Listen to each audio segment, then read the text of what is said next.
इस प्रकार से वे संत वहाँ कुछ काल तक रह करके कथा कहते हैं और कहते हैं भाई संत सुखी विचरंत मही, संत को विचरण करना ही ठीक है। ऐसा कह करके वे उनसे आज्ञा लेकर के जाने लगे।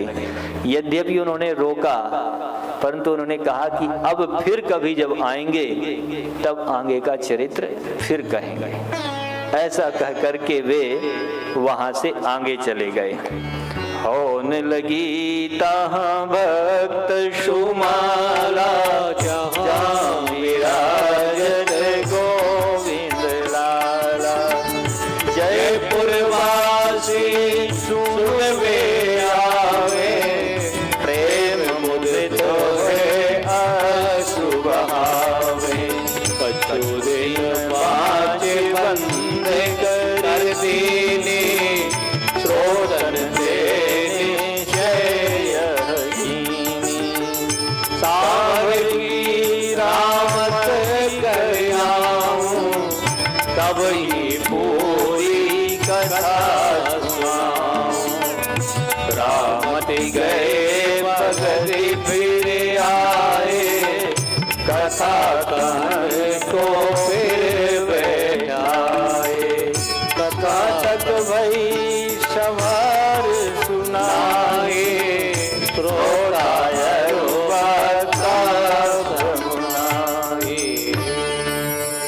अब श्री प्रियादास जी महाराज चले गए आगे भ्रमण करने के लिए। संत जब भ्रमण करते हैं उसको रामत बोलते हैं। कहीं कहीं रम गए, कुछ समय कहीं रम गए, कोई निश्चित ठिकाना नहीं, उसको रामत बोलते हैं। रामत करते हुए श्री प्रियादास जी महाराज विचरण करते हुए कुछ काल के उपरांत फिर आ गए, क्योंकि वचन दिया था कि जब आएंगे तब सुनाएंगे। आए तो पुनः से फिर से तैयारी हो गई कथा सुनने की। कथा सुनने के लिए बैठे, सब श्रोता बैठ गए। श्री प्रियादास जी महाराज ने कहा, अच्छा भाई बताओ कहाँ तक कथा हुई थी, कहाँ इसके आगे कहाँ होनी है। सब श्रोताओं से पूछा, पर श्रोता तो बेचारे आधे कुछ सो रहे थे, अब कहाँ से बता दें कि कहाँ तक हुई थी। इसलिए श्रोता तो चुप हो गए। श्री प्रियादास जी महाराज ने विचार किया कि जब श्रोताओं को यह ज्ञान ही नहीं कि कथा कहाँ तक हुई, तब ऐसी जगह कथा करने से लाभ क्या। क्योंकि कथा तो इसलिए कही जाती है कि किसी का कल्याण हो, उद्धार हो, उसकी ओर जाने की प्रेरणा मिले। पर उस विषय का जब किसी को ज्ञान ही नहीं, वास्तव में ज्ञान इसलिए नहीं होता क्योंकि हमारा उस विषय की ओर आकर्षण नहीं है। हमें अपने दुखों को छोड़ने की इच्छा ही नहीं है। ये दुख हमें अच्छे लगने लगे।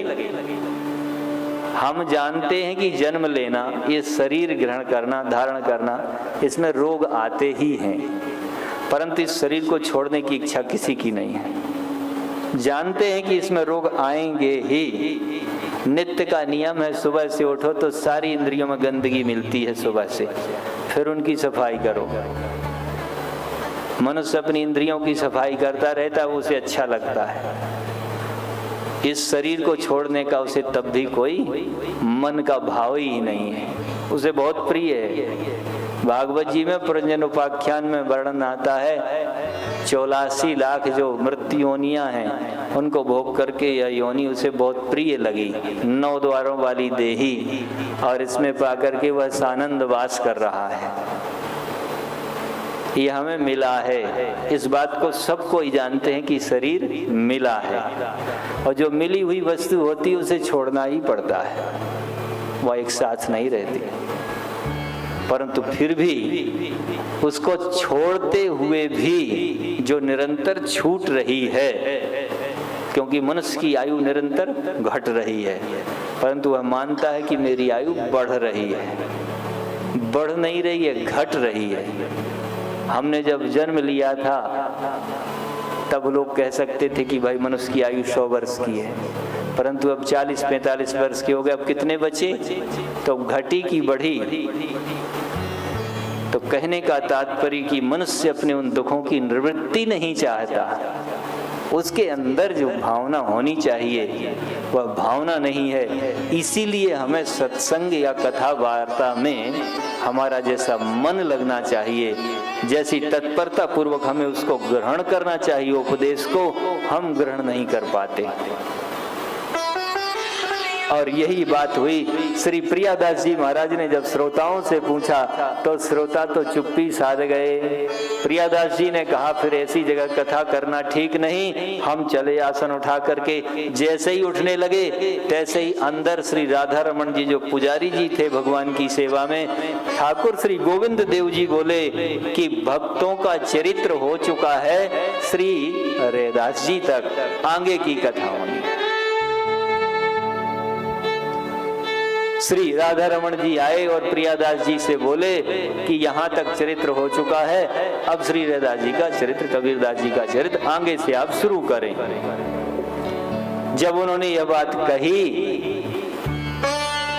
तब श्री प्रियादास जी ने कहा कि भगवान को यदि कहना ही है तो भगवान हमसे नहीं कह सकते। हमें क्या पता कि भगवान इसके श्रोता हैं, और यदि वे श्रोता हैं तो यही बात जो उन्होंने तुमसे कही हमसे नहीं कह सकते। उस समय कहते हैं श्री देव गोविंद देव विख्याता कही पुजारी सोय बाता, श्री रैदास भक्त की गाथा भई कहो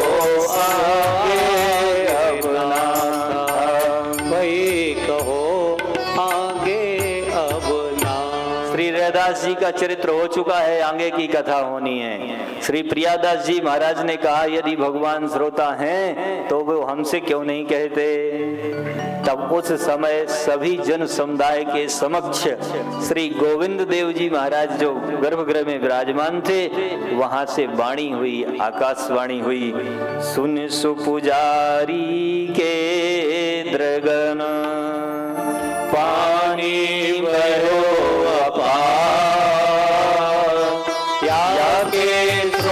आप हैं यह कीनी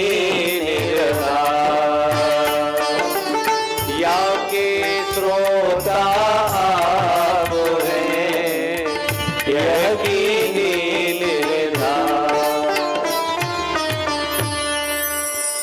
भगवान इसके प्रमुख श्रोता हैं क्योंकि उन्हें अपने भक्त बहुत प्रिय हैं।